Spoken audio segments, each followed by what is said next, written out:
Welcome back to the off cycle. We're continuing on with the vintage Runabout restoration and repair project. It's been after 2 weeks of rain every day, yesterday and today. It's just been brutally hot. So I got myself a little 13 by 13 canopy today on sale at Sportsman Warehouse. So keep myself out of the sun. I got absolutely fried yesterday. So today is grinding day. We got a Tyvek suit and be putting on, and we're going to be in the hall doing a bunch of grinding, trying to prep for the stringers as well as the transom. So we're going to get into that.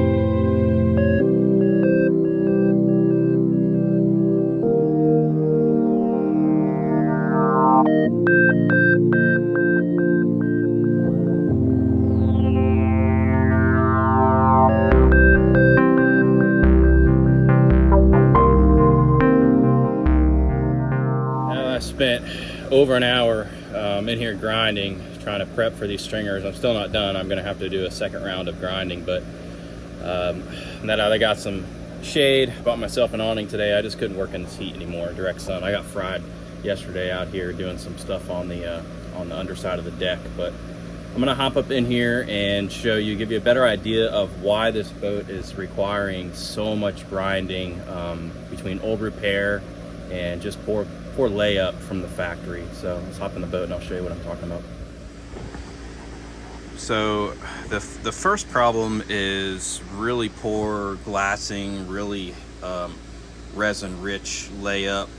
I think the sides here I think were attempted floor repairs where there were soft areas like around the side. That's the only explanation I have for this kind of dark resin from the edges only kind of rolling in. I don't think this floor was ever replaced, but maybe it was. I do see a little bit of a seam here, so maybe it was replaced at one point.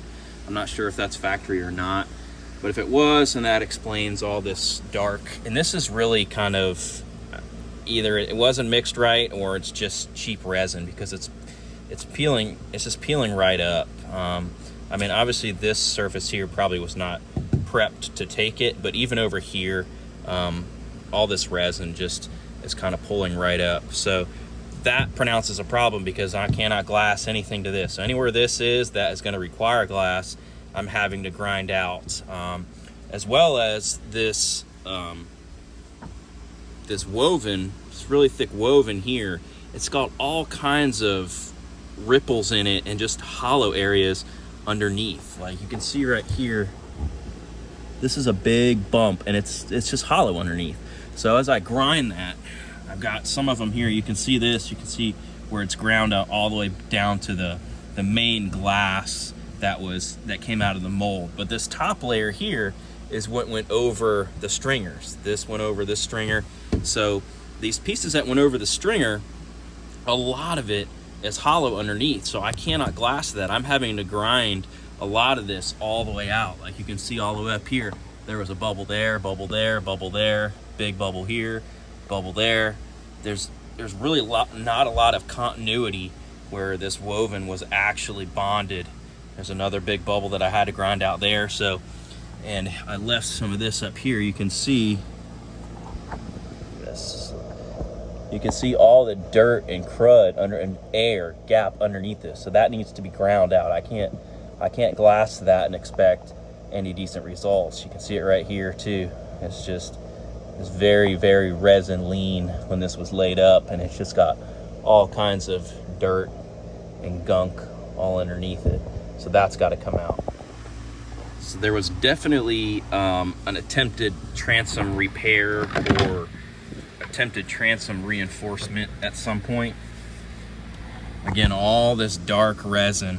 I think this is like maybe cheap stuff from Home Depot or something. It's really just not quality resin, or it was just mixed very lean and it didn't get very hard because it's fairly soft. But you can see as I grind it, you can see it's green here, but as it's thicker in the older surface, it's turned brown. But I've got this just gooped everywhere. So this all has to come up. Again, more of this woven here that has just got air and dirt and crud all underneath it. That's going to have to be ground down so I can get a good bond when I lay this center stringer in here. But also too, if you see all this chop mat, this is the original hull from down here, original glass out of the mold, and you have this big square of chop mat right here. Well, this was the drain box that was sitting in here, and I don't know if this was from factory or somebody else just laid a whole bunch of chop mat in there, maybe to try to build it up so it would drain. I don't really know, but this also had chop mat. Then it's got some woven there. It had big old air pockets in it. This is a big old air pocket. There was a huge one over here. I got this one all the way ground out, but all kinds of air pockets in here. You can even see under here this line. That is this resin. So that resin was in there, and then somebody else went back over it with something else, which was a better resin, a better layup, but there's still all kind of air pockets in there. So I'm having to grind this whole thing down to original like this because it's just got tons and tons of air pockets in it. So this stringer is going to have to be, there was a box here for the drainage, but I'm doing away with that. I'm not putting another box in here. What I'm going to do is probably leave the floor short a few inches so all the water can just roll right back into the bilge, and then as my stringers come back and tie in, I'll just chop them at a 45-degree angle coming up and tie just the top end of the stringer into the transom. I mean, I don't really think the transom the stringers even need to be tied into the transom on this boat, but I'm gonna go ahead and do that because they were to begin with. I mean, it was a really, actually, you know what? Only these weren't. These were short. These were not tied in. They were short and allowed the water to wrap around. And then this one was tied into the box, which was then tied into the transom. So it really wasn't providing much support. So I don't know if I'll leave them short of the transom or I'll tie them in. Either way, I'm doing away with the box and gonna let all the water roll off the back of the floor right into the bilge. So as we're grinding along here, especially along the center, as we get towards the back, it's a really good example. Like all this surface, it's almost none of it's really touching. On the outside it's touching, but there's so many pockets underneath, and it's really high. I mean, it's like 1/8 of an inch off of the main, but you can see here as I grind through it, you see what's underneath it. This is all dirt.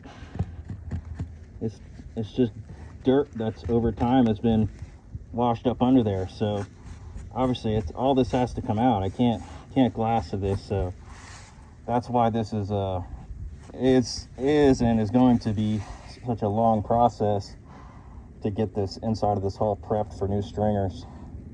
That right there.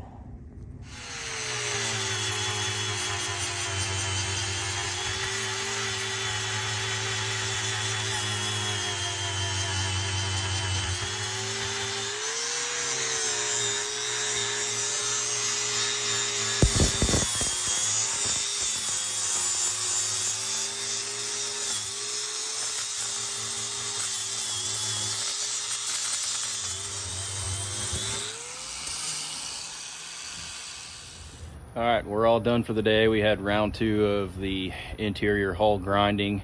I have a little bit more to do. I just got it washed out, so I'm gonna go ahead and mark some of the areas in red that I need to do on the next go around of grinding, but I shouldn't have too much more left to do around the edges where the floor is gonna connect to the walls of the hull. We're gonna have to put some blocks in. I'm still have to grind that area and then do some more work on the drainage area and the base of where the transom is going to bed into.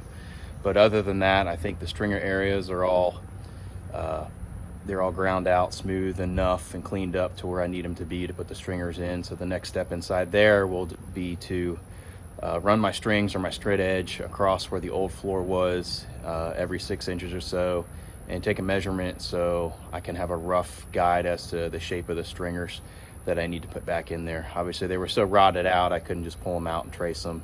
There really wasn't any stringers, it was just hollow fiberglass.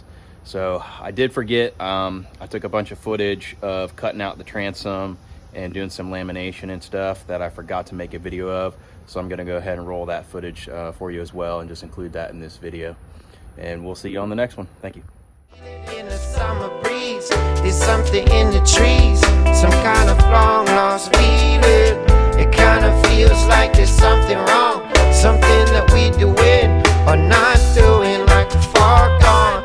Another way that maybe we forgot, but maybe we still need. And what am I not remembering? Cause I can feel it in the summer breeze, and it keeps calling me, it keeps calling me, yeah. So I'm singing out Superstar, singing again, and I'm playing just about start ringing again, and I'm yelling hoping I start thinking again, and chasing after your inborn concept. I catch a flick of in the mirror cause I'm looking for you, and all I see is me, but I know that's hardly true. The TV lies to me red, green and blue, turn into black and stiff, and I can still see you. 'Cause you can feel it in the summer breeze, there's something in the trees, some kind of long lost feeling.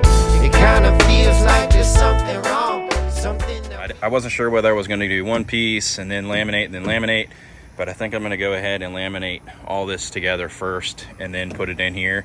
This is so flexy back here that the wood, this is not going to conform to the wood.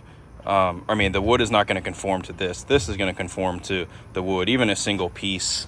So, and it's really straight. There's really no bow to it anyway. It's pretty much a straight transom. So once I get this laminated nice and straight, then this will get, once I laminate this, I've got existing holes here. So I'll go ahead and use these existing holes to run screws and pull it all back. And then once it's all laminated and glassed in, this back, when I sand this down, I'm gonna go ahead and fill all these holes and glass over all these holes and just do all my holes fresh.